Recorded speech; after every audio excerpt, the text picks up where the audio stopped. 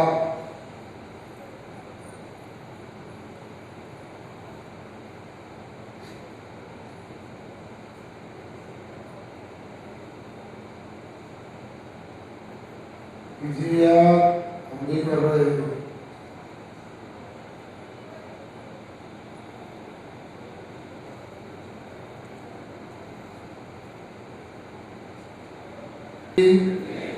सिद्ध साधु को दृष्टि विराजमान है, सबको मेरा बारंबार नमस्कार। आप तीनों घुमाइए, आप कीजिए, सिर झुकाइए और नीचे देखकर प्रति देना। रुमाल को जमीन पे रखना नहीं, हवा नहीं करना, रुमाल को ऐसे करना है, जीभ को बचाना। हाँ, सिर झुकाइए, आपको जमीन से लगाइए।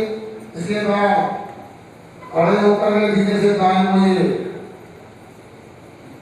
हाँ, स्वास्थ्य ठीक हो जाएगा, आपका कमर का दर्द कुछ दिनों में ठीक होने वाला है, घुटने की बीमारियां भी शांत हो जाएंगी। भगवान को गौरव कीजिए, आँख बंद करो, नासा दृष्टि बनाओ।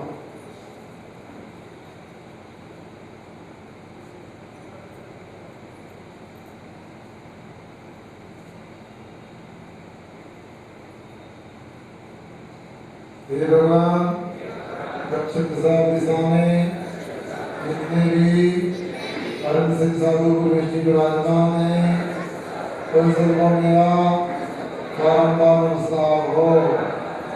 नीचे देखकर दाएं मुड़िए, दाएं कान जब ध्यान रखो, लोग अड़कर सवाल करना, इससे काम नहीं चलेगा। ये सामान से आपको को सिखाया जा रहा है। हे भगवान, पश्चिम दिशा में जितने भी अनसिद्ध साधु को दृष्टि विराजमान है, उन सबको मेरा बारंबार नमस्कार हो। पीला वर्ण एक सरमति और पीछे देखकर दाएं मुड़िए, पुनः काय सर कीजिए।